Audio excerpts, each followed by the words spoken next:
Muy buenas tardes, boa tarde, good afternoon.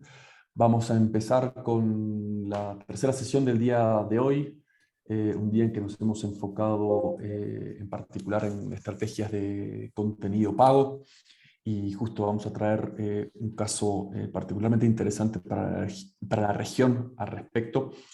Antes que nada, agradecer nuevamente a los patrocinadores del evento, con quien vamos a trabajar, con quien, perdón, había elegido mal el canal de idioma.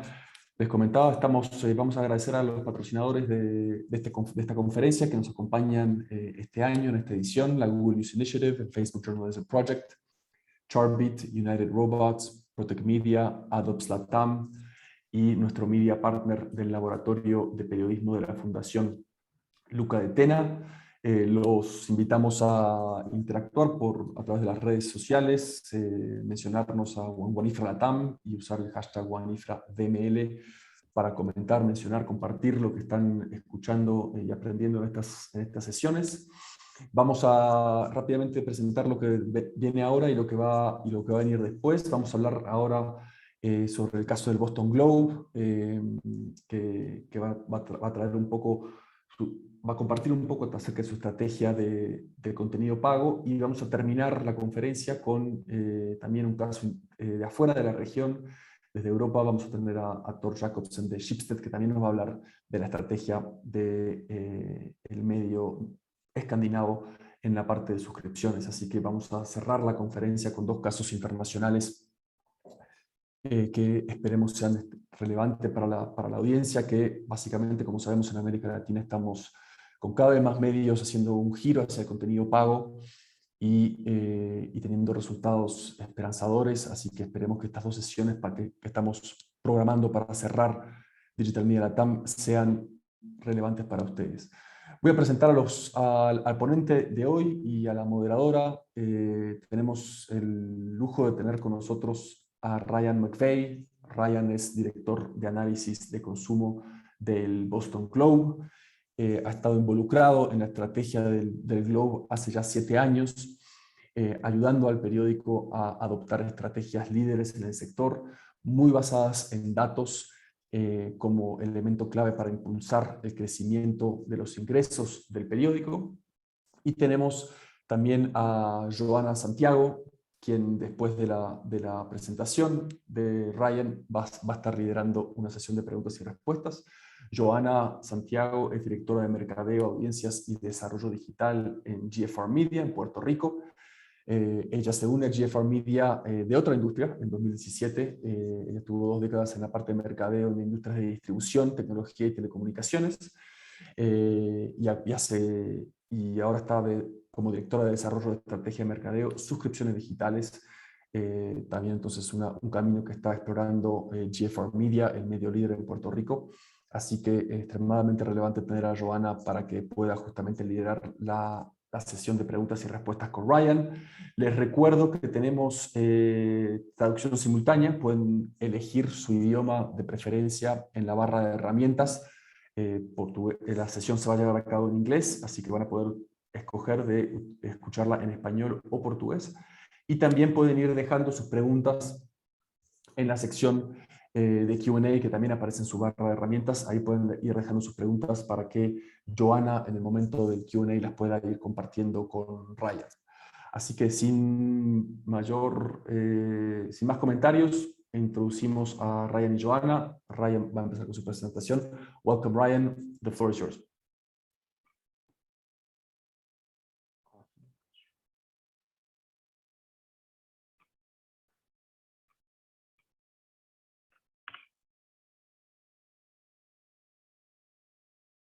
Hello, can everybody see my screen here? Are we good? Yes. Awesome, thank you. So today I just want to talk a little bit about the Globe and our strategies and how we use data to manage our subscription revenue and some of the key factors of our strategy that we think are scalable and can be used across for other publishers. So to start, the Globe is a 27-time Pulitzer Prize-winning news source with the largest newsroom in New England. And the base of our revenue is really driven on consumer revenue. We are entirely pretty much funded by our subscription revenue at this point. So it is a large part of what we do. To talk about some of our analytics approach and what to expect from this presentation, as an analytics team, we really focus on prioritizing revenue. Metrics like subscriber volume, lifetime value, and retention are not really our primary objectives. We're really focused on making decisions that are more holistic, that look at the total amount of revenue that we're going to generate from each campaign or each strategy. And that's really the way that we've always managed this business, which I think is key to growing subscription revenue in general. We're always testing. We believe in continual testing. It's unlikely that the current strategy is the optimal strategy, and there's really no idea that's too radical to test. We love to use data to answer questions that we're not sure about, and so we're always questioning the status quo. We also believe that analysts should be proactive explorers and not reactive report makers. Oftentimes, we find that the people who use the data the most and are most familiar with it know kind of exactly where to look for new and scalable insights. And so it's important to allow the analytics team to sort of go beyond just reporting and to really spend 20 to 30% of their time to dedicated to things that they think are important and could lead to big gains. For today's presentation, I want to go over our paywall strategy and how we arrived at that model, talk a little bit about some offer testing that we've done, understanding and managing churn a little bit, and then we'll close with some examples of personalization and how the analytics team is able to enable some of those personalized campaigns. For our paywall strategy, we offer one free article for every 90 days for each user. This is considered to be a very tight model relative to most of our peers in the industry. And the reason that we arrived at this is because over the years, as we've tested other models, we've noticed that as we've offered fewer and fewer articles for free, the conversion rate on the paywall did not change. So essentially what this would mean is that if a reader who read 10 articles prior to hitting the paywall was equally as likely to subscribe as one who only read 5 articles prior to hitting the paywall. And so this is a really big finding for us, because this sort of, it sort of like debunks the myth that you need to sample a lot of content in order to have a likelihood to pay for it. We see that that's not really the case with us. And so as such, we've really tightened our model down to really focus on asking the most people to subscribe. We extended our meter from 30 days to 45 days and eventually out to 90 days, and have seen these results, consistently, that with each of these changes, we don't see that the conversion rate is impacted. And the other key factor here is that approximately 80% of our visits only read one article and then exit the site. And so in order to expect somebody to read 5 free articles or 10 free articles is a pretty big ask relative to how our users actually behave. And so by keeping a tight model, we're still able to capture a large portion of our audience with a subscription ask. And you can see here at the bottom, just a high level propensity to subscribe model on each visit that we built showed that users who hit the paywall are approximately 18 times more likely to subscribe than the ones that did not. What this visual at the bottom here represents is just one tree of our random forest model that essentially shows the proportion of each class. So we had not subscribed on the left and subscribed on the right. So you can see at the beginning here, a very small percentage of people, overall visits will subscribe, 0.0003 will subscribe, but simply knowing whether or not they hit the paywall or not really changes that value. You can see on the left, for those who did not hit the paywall, only 0.0001 percent of the time subscribe versus 0.0018% of the time subscribe. So that's an 18 times more likely to subscribe gain for us, which is really huge. On the offer side, we've tested a lot of offers, and we've kind of landed on this $1 for your first 6 months offer as our long-term strategy right now. We haven't been able to sort of beat this in recent years, but this all started back in 2018. We tested this $1 for 6 month offer on a 1-day sale. And on that one day, we generated close to, a little over 1,700 new subscriptions. And the conversion rate on that offer was approximately 10 times higher than our previous default offer, which at the time was 99 cents a week for 4 weeks. And what we can see is that this is where us using a sort of a holistic mindset and approach is really key, because a strong conversion rate didn't necessarily guarantee a favorable revenue outcome. I mean, and under this approach, we're giving basically 6 months for just that $1. So it's almost 6 months for free.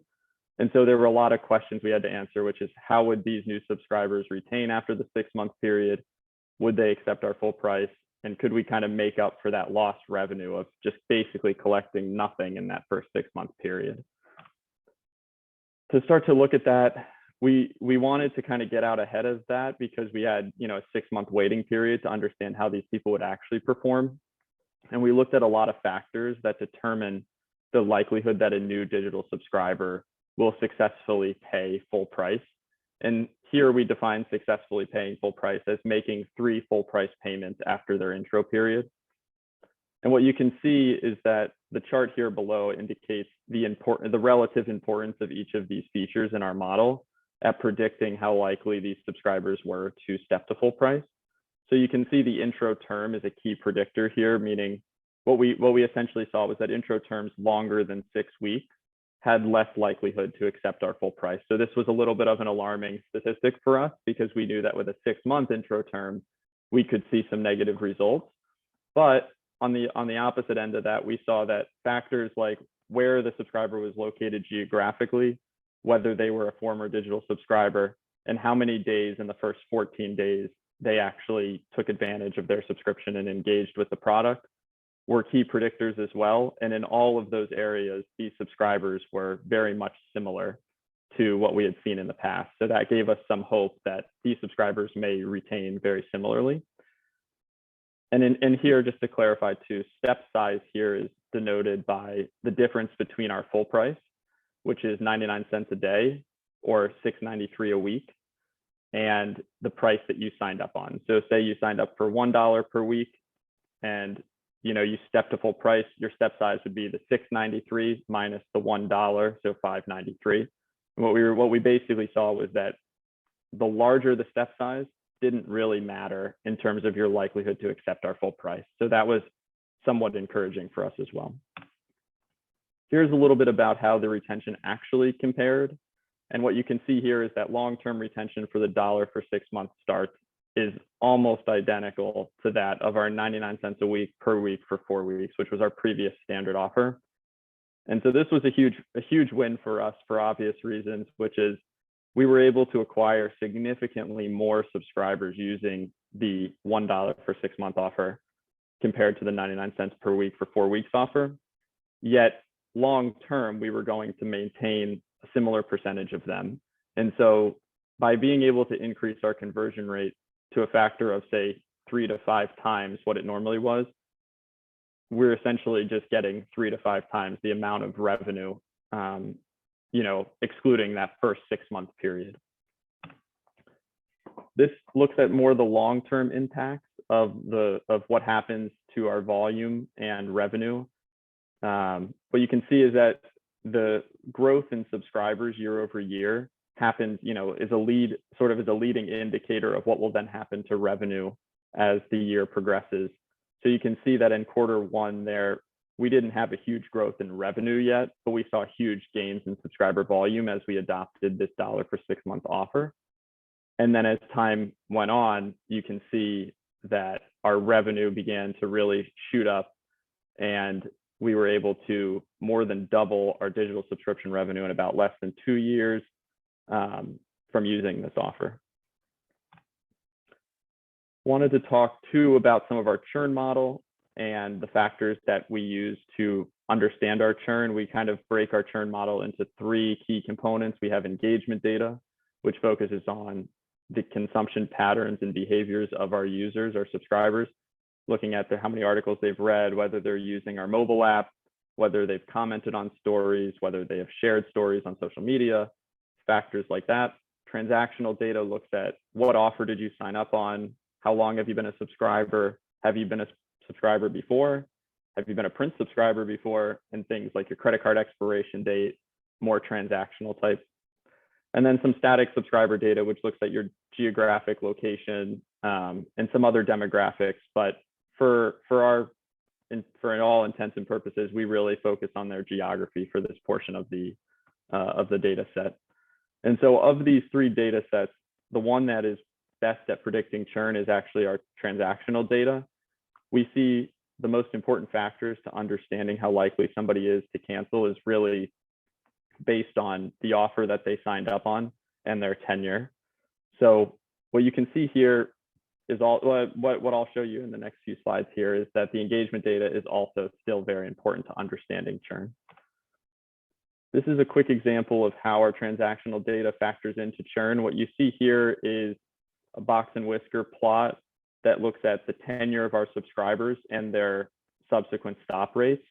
So we can see that subscribers who are in their first year are obviously much more likely to cancel than those that are in years 3, 4, 5, 6, etc. But also important to this is that we see much more volatility in those first couple of years. You can see a much wider possible outcome for a subscriber in those first couple of years. And that simply knowing that a subscriber has been with us for 2, 3, 4 years gives us a pretty good sense of how likely they are to cancel in any given week. This is a more granular view of the same thing, which is looking at, instead of by year, this is looking at the quarters since the subscriber began their subscription. So subscribers in their first quarter are very unlikely to cancel. This is largely because they're still on their intro period. But by quarter 3, as people step through that 6 to 9 month window after their subscription sign up on predominantly the $1 for 6-month offer, we see very high cancellation rates. But then even by quarter 4, we see that those cancellation rates really stabilize and become much more predictable, which you could also see in the old chart that looked at the retention comparison between those on the 99 cents a week versus the $1 for 6, that once you get out to a certain point, the fall off becomes very much predictable and much more minimal. So really understanding where a subscriber is in their journey is really the key to understanding how likely they are to cancel. As a great example of that, a subscriber who is in their 10th quarter as a subscriber, or 2.5 years into their subscription, even if they're very lowly engaged, they're not reading at all, is still going to be much less likely to cancel than a subscriber who's reading every day, who is in the 3rd quarter of their subscription. And so just understanding where they are in their journey is really a key factor for us to managing and understanding our business. That being said, engagement data is still a great way to split out subscribers based on, to compare subscribers within their tenure groups. What you see here is a chart that represents the percentage of subscribers, or rather looks at the percentage of days that a subscriber logged into the website. So if you log in on 0% of the days, your churn is 29% versus the people who log in 90 to 100% of the days only cancel 9% of the time. So you can still see a direct relationship between those who use the product the most being the least likely to cancel, and those that use the product the least being the most likely to cancel. But it's still, the transaction data still pulls a heavier weight in our model. This is another great chart to look at how our subscribers behave if they've downloaded the app versus the ones that have not. And you can see that subscribers who download the app are much more likely to continue reading the globe when compared to subscribers that did not download the app. What this basically is showing is that the 84% represents the percentage of subscribers who downloaded the app on the orange line there, that downloaded the app in September 2018, who are still logging into the site, meaning they're still an active subscriber, they're still engaging with our product. The blue line represents the same number, but for people who did not download the app. And so this is always an interesting discussion for us because it's a little bit of a chicken versus the egg debate, where those who download the app were probably more likely to continue reading the site anyways, because they're probably our most qualified subscribers. But at the same time, even when accounting for previous engagement, we still do see some lift to subscribers who download the app. So there is some tangible benefit to subscribers downloading the app, but quantifying it can be challenging. But it's still important. This is still a great way to understand churn. Subscribers who are not using the app are going to be more likely to cancel than those who are. Similar type chart here, but this is just looking at the behavior on our website. Subscribers can take several actions when they're on our website. They can comment on a story. They can expand the comments to read about what people are talking about on a story. They can actually print out the story. This is something we see some of our former print subscribers do, or former and current print subscribers do on occasion, and they can share the story. Alternatively, they can do none of those actions and simply just read the article more passively. And we can see that users who take those actions to comment or to read what others are saying about a story, et cetera, are much more likely to continue to visit our website. So these are more engaged subscribers and they're more likely to retain. So there is some value to taking those actions. That being said, we have a really good handle on understanding the churn, but managing it is very challenging, obviously. At the Globe, we really split our churn management into two buckets. We have proactive churn management and reactive churn management. And predominantly, we focus on reactive churn management at the Globe. It's something we feel that we can control much more easily and is much more easy to perfect. One of the issues we've had with proactive churn management is that you have to answer kind of two main questions, which is which subscribers are likely to churn and which subscribers will respond to a proactive discount or treatment. If a subscriber is likely to cancel and you offer them a discount and they still cancel, you've really accomplished nothing and you've really left a lot of revenue on the table. And our churn model is very interesting in that it's very good at separating people who are likely to cancel versus not. But even the subscribers we predict are most likely to cancel in a given week only proceed to cancel 15% of the time. And with our average stop rate being a little under 1%, this still means that that subscriber is more than 15 times more likely to cancel than an average subscriber. But it also means there's an 85% chance that they will continue on to make a full price payment for that week. So any discount that we give them is a sizable risk for us. So we have to really be able to precisely identify these people who would otherwise not cancel if we offered them some discount or some intermediate price. So basically, most of our proactive churn tactics focus on driving engagement and demonstrating the value of the product. On the reactive churn management side, what we really do there is just allow users to self-select and tell us that they want to cancel their subscription, and then we negotiate a price point that works better for them. We've recently introduced long-term save offers all the way up to 52 weeks because we were hearing a lot from subscribers that they didn't want to have to repeat call in several times throughout the year to renegotiate their price. And so this 52-week offer allows us to capture more subscribers in the save process, but also sort of locks them in for a longer rate. We've also attempted some name your price stop saves, which essentially gives the subscriber the opportunity to tell us what they believe the product is worth paying, and then we simply offer them that price. This puts the ball in the subscriber's court, and I think is a really great way for us to get feedback from our subscribers as to what they believe the value of the product is and to meet them where they feel like they're willing to pay. Year to date, our digital stop save rate is 43%, which is, I think, great. And we offer online cancellation as well as phone cancellation. The online cancellation process is segmented off for only select users at the moment. And we use it predominantly to test certain offers, basically to compare $3 per week for 16 weeks versus $1 per week for 16 weeks, et cetera. It's really about getting a clean read on the data. This is an example of what that online cancellation flow looks like. If you decline this first offer of $3 per week for 52 weeks, you'll see a second offer. And these offers are customized to on a subscriber level. So we can incorporate the churn scores to give subscribers better offers based on how likely we think they are to continue their subscription. Those who are highly likely to cancel may get some better offers here, whereas those that we know are much more likely to stay with us may get, a higher price offer so that we can still capitalize on some of that revenue.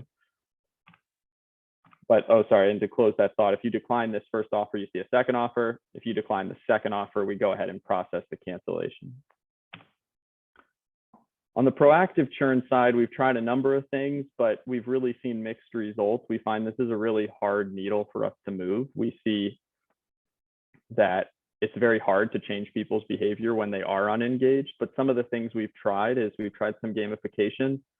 where we had a prominent New England ski resort offer us 9 $1,000 vouchers for a vacation to their resort. And we basically created like a raffle for this, where our subscribers could opt into a contest where for every article they read, they got 1 raffle ticket essentially, and we drew winners at random. So the more articles you read, the more likely you were to win this contest. And we did see some meaningful results during that contest. Those who entered the contest did consume more articles on average than they had in the pre-period, but we didn't see that the results sustained after the contest concluded.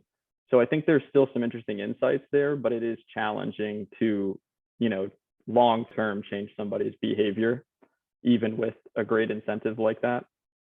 We offer Stories You Missed. This is a personalized email that we send out basically every Friday that looks at the last week's worth of stories, takes the top stories in popularity, and we exclude the ones that you have read. So even though this may appear as just a top stories email to like the naked eye, each subscriber will get a unique email that only shows them the stories that they've missed that other subscribers have read. And this has been an effective way for us to really actually engage our least engaged subscribers. We find that by sending this email, we see subscribers who didn't read anything the previous week are fairly likely to open this and engage with it and come to our site. And so that's always a good pattern for us to have. We want to wake these dormant users up, and this is one tactic that's been moderately successful at doing that. And then we also have a year in review email, which looks at a lot of the customized data, like the personalized data that we have on subscribers. We tell you how many articles you read last year, what your favorite sections were, your favorite authors were, all sorts of great information. And this is sort of mimicking what people see with Spotify Wrapped at the end of the year. And what we want to do here is just demonstrate to the subscriber the value they got out of the brand and out of the product. And then to close, I just want to talk a little bit about some quick personalization that we do on the lead generation side. We serve this meter one modal, is what we call it, on the first article that a non-subscriber reads. And it's an attempt to get them to sign up for one of our newsletters. What you can see is that we've been pretty successful at generating newsletter leads. We've collected over 7.5 million valid email addresses since 2015. And we average about 5,000 signups a day using this modal. Talk about a couple of the features here that we've tested and that we've determined really optimize our performance. We have a close button here, which has been moved to the upper left corner, and it's grayed out. This led to significantly higher signup rates. And we've even used this modal without a close button at times as sort of a soft paywall for people to force them to sort of make a decision whether they want to sign up for a newsletter or a subscription, or to not read the article. It's a little bit of a harsher play, but we've seen some good results with that. The newsletter here is dynamic, and it's determined by the type of content you're trying to consume. So in this instance, the user was trying to read a story about the legalization of marijuana in Massachusetts, and they were served a newsletter that we offer called This Week in Weed, which sends out weekly updates on the process, basically, for marijuana legalization. But if they were reading a sports story, they would see a sports newsletter, etc. This has been a great way to keep people on newsletters that they're actually interested in. And then we have multiple sign-up options, which gives readers kind of the chance to quickly sign up, whether they want to do it via Facebook or with their email address. And with that way, they can return to the story quickly. So this shows some of the benefits of personalization, but I would say even more so, this really focuses on the testing that we've done, that we've kind of continually tested this modal for a number of different purposes. And moving that close button and changing the color of it slightly really changed how fast we can generate newsletter leads. And that's the type of testing that we're always checking. In case we're running this, we may want to run it with a couple different options to change the feel and the look of it in order to maximize our lead generation. I just want to close by saying thank you to everybody for attending, and I'm happy to take any questions that you may have or go into more detail on any particular part of this.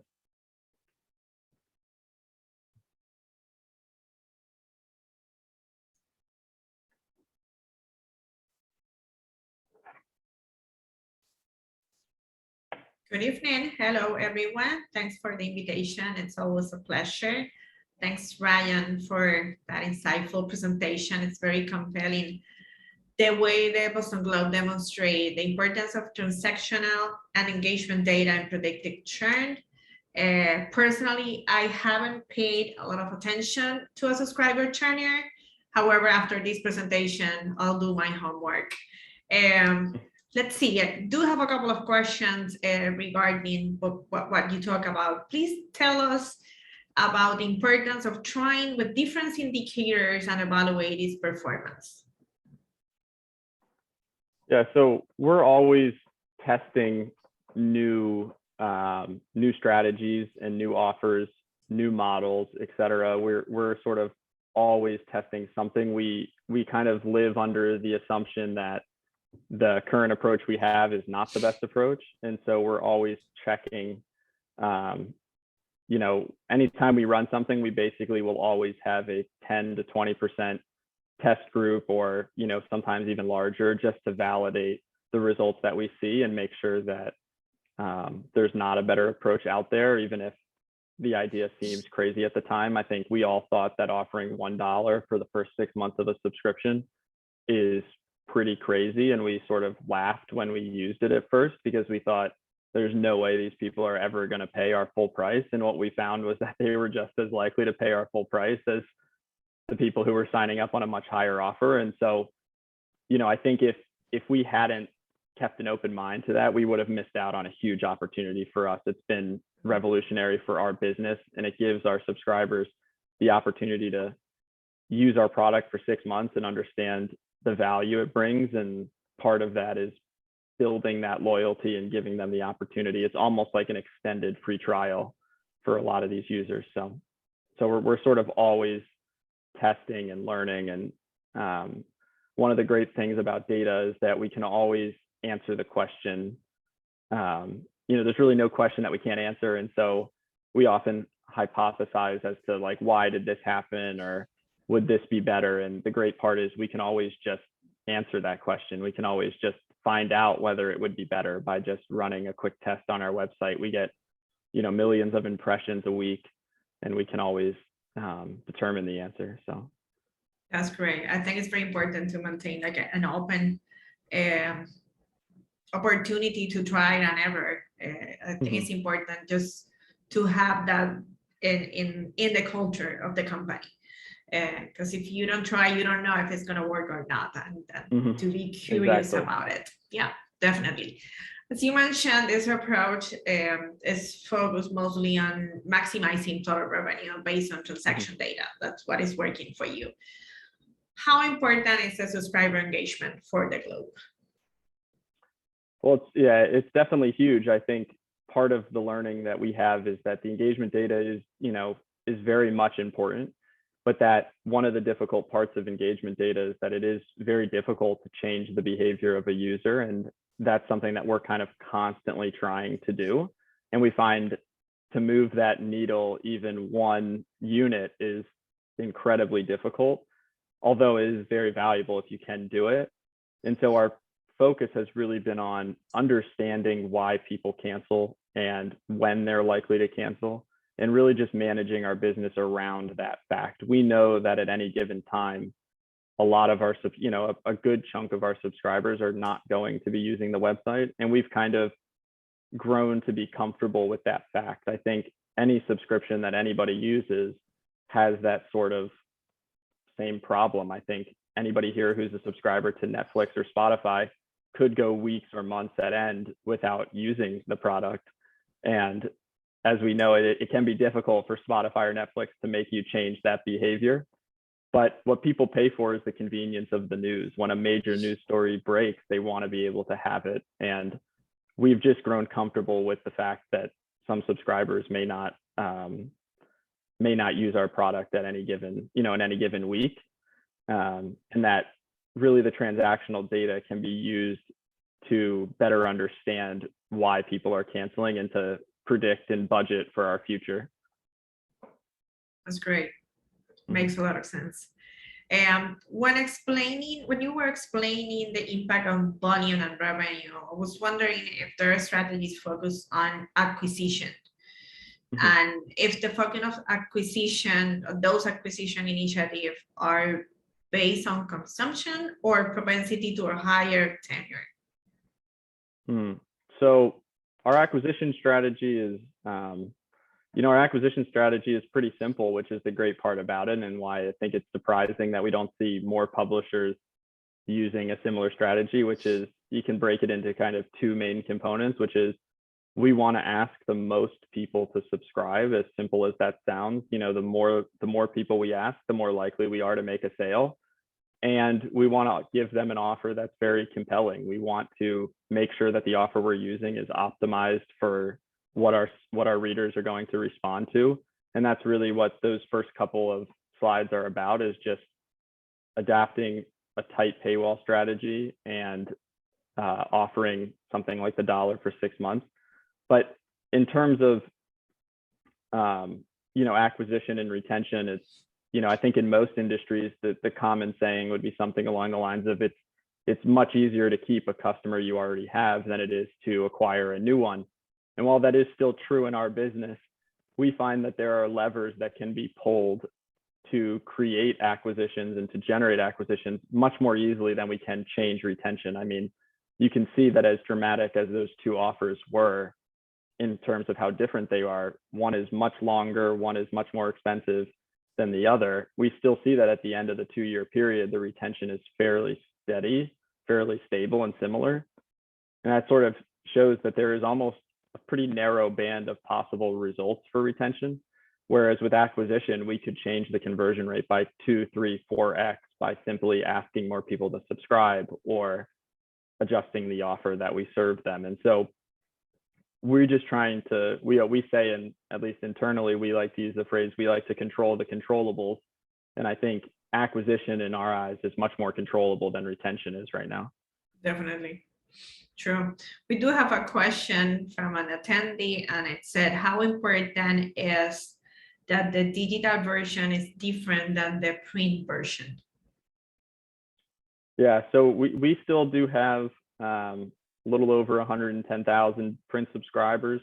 We have about 220,000 digital subscribers at the moment. Our print subscribers get digital access, so they can still use the product 7 days a week. But our general philosophy with print is that it's a premium product that's delivered to your door on a daily basis and is only updated once a day. And the experience you can get digitally to have continually updated news for much cheaper is really the better option. And so we've pushed our subscribers to adopt that approach. In terms of how they differ, the content that's in them is the same. It's just the updating of how frequently that story updates is obviously going to be much more up to date on the digital side. And obviously the cost is much lower for digital than it is for print. So our average rate for print is about $15 a week. Our average rate for digital is about $5 a week. So you're looking at about a third of the cost to get digital, which contains all the same great content. And so that's been a stance of our owner, that we have moved to a premium pricing for digital because he believes it's a premium product. Perfect. There's 2 more questions, and I think we're running out of time, but let me give you this one. How much did page views decline when you tied the model to one article for 90 days? Yeah, so we actually didn't see a huge huge decrease in page views there. We've really operated under the assumption that the majority of traffic is based on the news cycle. If something like COVID happens, or locally here, if the Boston Red Sox win the World Series, or there's a big story in our area, we obviously see huge swings in traffic. But we haven't really been heavily impacted by, from what we can tell, we don't think we've been heavily impacted by algorithms on the Google, Facebook, or Twitter, or any of these other platforms.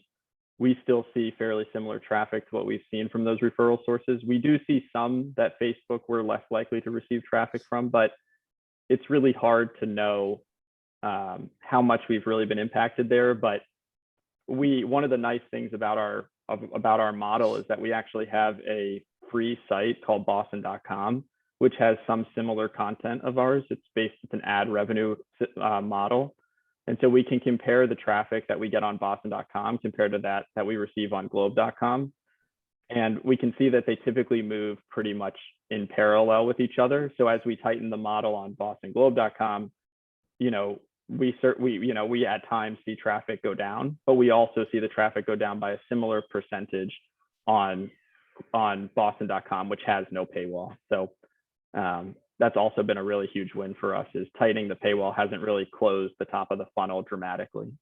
And as you mentioned, 80% of your traffic comes just once. Mm-hmm. So you won't see that impact. Yeah. We see the same in our numbers. So that's why I'm laughing. Another question is, how often do I need to update my subscriber data? I have a large number of subscribers that I can't reach. They have changed their phone numbers, or they no longer have the same email address, and I don't answer the printed news that are sent to them. That's interesting. That's an interesting problem to have. I can't say that we have a lot of cases where people's email addresses have changed. We do know that users share email addresses, and so sometimes communicating with subscribers can be challenging. We have a really great internal data warehouse team that updates our data on a nightly basis, five nights a week.